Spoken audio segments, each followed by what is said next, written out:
तो आइए बात करेंगे इस वीडियो के अंदर कर्नाटक के अंदर जो एमआईएम के दो उम्मीदवार थे उनका क्या स्टेटस रहा, उनका क्या अपडेट रहा उसके बारे में। साथ के साथ हम बात करेंगे हिंदू उम्मीदवारों ने एएमएम का जो परचम बुलंद कर रहा है और करते हुए आए हैं और अभी किया है यूपी के अंदर, उसके बारे में बातें करेंगे और साथ के साथ और भी मज़ीद खबरों के बारे में तज़किरा करेंगे। तो चलिए शुरू करते हैं दोस्तों। जो नए हैं वो बराए मेहरबानी चैनल को ज़रूर सब्सक्राइब करें और वीडियो को ज़रूर लाइक करें। सबसे पहले हम बात करेंगे कर्नाटक विधानसभा चुनाव का जो परिणाम आया है उसने जो है सनसनीखेज़ फैलाई पूरे भारत के अंदर दोस्तों, वो ज़बरदस्त है। हम आपको एक फटाफट जो है एक अपडेट जो है वो बता देते हैं, एक आंकड़ा जो है वो बता देते हैं कि कांग्रेस की जीत हुई है और 135 सीट पर जीत कर जो है बहुमत हासिल कर लिया है, जबकि बहुमत के लिए चाहिए थे सिर्फ 113 सीट है, जबकि एग्जिट पोल के हिसाब से ये 113 सीटों से कम आ रही थी कांग्रेस की। लेकिन परिणाम जो है इनके हक में गए हैं, काफ़ी सारे सीटों पर जो है इनको फ़ायदा भी हुआ है। बीजेपी जो पिछले बार 100 से ज़्यादा सीट पर जीती थी, इस बार 66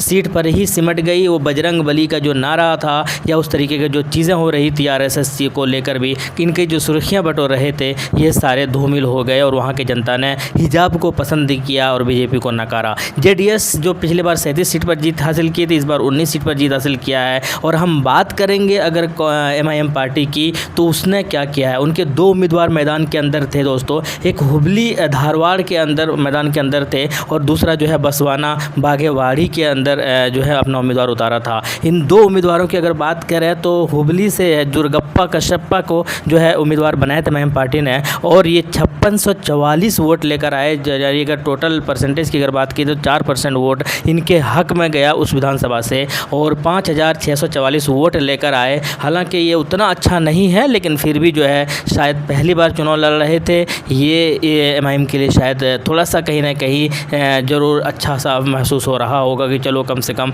अच्छे खासे वोट आए। लेकिन दूसरे सीट की अगर बात की जाए, अल्लाह बख्श को जो है टिकट दिया था, उम्मीदवार बनाया था और ये सिर्फ मात्र 1500 वोट लेकर आए। इन दोनों ही सीटों पर एमआईएम की उतनी अच्छी प्रदर्शन नहीं रही जितना इनसे उम्मीद की जा रही थी शायद। लेकिन फ़ायदा ये हुआ कि कांग्रेस की वजह से जो है शायद उतना नुकसान नहीं हुआ, या एमआईएम ने बहुत ज़्यादा सीटों पर जो अपना उम्मीदवार नहीं उतारा था उससे फ़ायदा जो है सीधा सीधे कांग्रेस को हुआ। लेकिन अब अगर टोटल बात की जाए पूरे भारत के अंदर, तो 15 देश ऐसे हो गए हैं जहां पर बीजेपी मुक्त हो गया है। क्या ये इशारा कर रही है 2024 के अंदर कि 2024 में जनता नकारेगी बीजेपी को? क्या उसी का ये संदेश है? देखते हैं एक नज़र। दिल्ली जो है वो भी भाजपा मुक्त है, पंजाब जो है वो भी भाजपा मुक्त है, हिमाचल जो है वो भी भाजपा मुक्त है, बिहार भी भाजपा मुक्त है, झारखंड भी भाजपा मुक्त है, राजस्थान भी भाजपा मुक्त है, पश्चिम बंगाल भी भाजपा मुक्त है, उड़ीसा भी है, आंध्र प्रदेश भी है, तेलंगाना भी है, छत्तीसगढ़ भी है, तमिलनाडु भी है, केरल भी है, जम्मू कश्मीर और कर्नाटक भी अब जो है भाजपा मुक्त हो गया। यहाँ पर इन जगहों पर इन 15 राज्यों में जो है वो भाजपा की सरकार नहीं है। तो क्या 2024 के अंदर जब इलेक्शन होगा तो शायद जनता पूरी तरीके से नकार देगी बीजेपी को और इनका सीएम या इनके जो उम्मीदवार है या इनके जो जितने सारे एमपीज़ है, क्या ये लोग जो है फिर से विफल होने में कामयाब होंगे? खैर आने वाले वक्त में पता चलेगा। लेकिन हम बात करेंगे सीधे तौर पर उत्तर प्रदेश के अंदर जो निकाय चुनाव का परिणाम आया, उसमें एमआईएम का काफ़ी ज़्यादा बातें हो रही है, लोग तारीफ़ कर रहे हैं, मीडिया में बातें हो रही है, क्योंकि कुछ अच्छी जगह पर प्रदर्शन भी हुआ था, क्योंकि सपा से कुछ जगहों पर अच्छा प्रदर्शन इनका रहा। हालांकि टोटल सीट की अगर बात की जाए तो 75 सीट पर जो है इनके पार्षद जीते हैं, 5 पर चेयरमैन है। मेयर की सीट जो है उतनी अच्छा रहा नहीं, 1-2 जगह पर दूसरे नंबर पर ज़रूर रहे, 1-2 जगह पर जो है सरप्राइज़ करने की कोशिश भी हुई, आगे भी आए लेकिन पिछड़ गए। लेकिन हम बात करेंगे दोस्तों इन्हीं वार्ड पार्षदों में से कुछ हिंदू उम्मीदवार भी हैं जिनको जो है एमआईएम की वजह एमआईएम का परचम जिन्होंने जो है काफ़ी बुलंद किया। जैसे कि गोरखपुर से वार्ड नंबर 6 से जो है एमआईएम की जो प्रत्याशी सुनीता भारती जो है, उन्होंने जो है एमआईएम को जीत दिलाया और एमआईएम की तरफ से यही उम्मीदवार थे, एमआईएम को जो है इन्होंने जिताया। इससे और इसके अलावा जैसे कि हापुड़ के प्रत्याशी जो संदीप वाल्मीकि थे वार्ड नंबर 17 से, इनकी जीत हुई थी 400 लगभग 500 वोटों से। इसके अलावा कानपुर से जो प्रत्याशी थे शरद सोनकर जो है उनकी जीत हुई थी। इसी तरीके से जो है हुबली के अंदर जो उम्मीदवार बनाया था कर्नाटक के अंदर दुर्गप्पा कश्यप्पा जो है। तो यानी ये जो उम्मीदवार है जो लगातार एमआईएम टिकट दे रही है और भरोसा कर रहे हैं और ये भी नहीं देख रहे हैं कि ये हिंदू भाई है या हिंदू बहन है, सबको जो एक प्लेटफॉर्म पर लाने की कोशिश कर रही है एमआईएम की पार्टी, इससे काफ़ी ज़्यादा लोगों को नुकसान पहुंच रहा है, काफ़ी ज़्यादा परेशानी हो रही है। क्योंकि अब ये खबरें छपने लगे हैं कि मुसलमान छोड़िए अब हिंदुओं में भी ओवैसी का जो है जमकर क्रेज़ बढ़ रहा है, ये जो है हेडिंग बन रहा है, ये जो है टाइटल बन रहे हैं। तो क्या आने वाले दिनों में ऐसा होगा कि हिंदू मुस्लिम दोनों ही सपोर्ट कर एमआईएम को बहुत ऊंचाई तक पहुंचा सकते हैं। अगर ऐसा होता है तो शायद एमआईएम के लिए बहुत अच्छी बात है, और ऐसा हो भी सकता है क्योंकि ये चीज़ें प्रूफ करती है। अभी उत्तराखंड के अंदर कुछ सीटों पर जीत हुई थी जब निकाय चुनाव के अंदर, वहाँ पर भी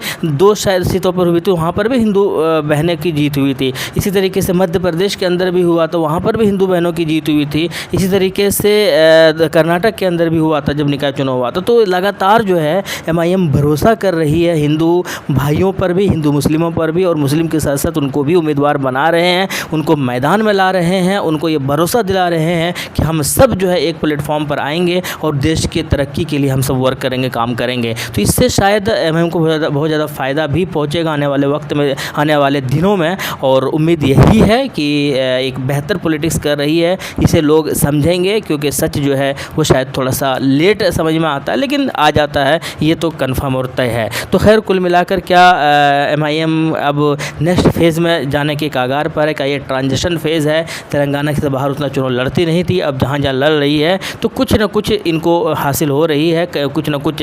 भले ही अगर कुछ जगहों पर जीत नहीं होती है तो वहाँ पर वोट परसेंटेज में इंक्रीजमेंट हुआ है, तो इससे कहीं ना कहीं एमआईएम को जो है डेफिनेटली फ़ायदा ही हुआ है। खैर, और मुसलमानों के पास एमआईएम के अलावा और ज़्यादा कोई ऑप्शन है नहीं, क्योंकि जितनी भी सेकुलर पार्टियाँ हैं वो सब के सब शायद उस तरीके से काम नहीं कर रही है, या उस तरीके से मुसलमानों के कामों पर, काम तो छोड़िए बातों तक के अंदर नहीं लाया जाता है। जब इन मुद्दा मुसलमानों की होती है तो बातों खुलकर ये बोलते भी नहीं है, चाहे वो अतीक अहमद का मुद्दा हो, चाहे किसी और का मुद्दा हो। इस तरह के बहुत सारे कांड है, बहुत सारी चीज़ें हैं जहाँ पर ओवैसी ही बोलते हैं, बाकी दूसरे जो सेकुलर पार्टी है उनके नेता बोलना भी पसंद नहीं करते हैं, डरते हैं कहीं उनका वोटों का जो है कटाव ना हो जाए। खैर, आपका क्या कहना है कमेंट सेक्शन में ज़रूर बताइएगा, वीडियो को ज़रूर लाइक कीजिएगा और शुक्रिया। जय हिंद।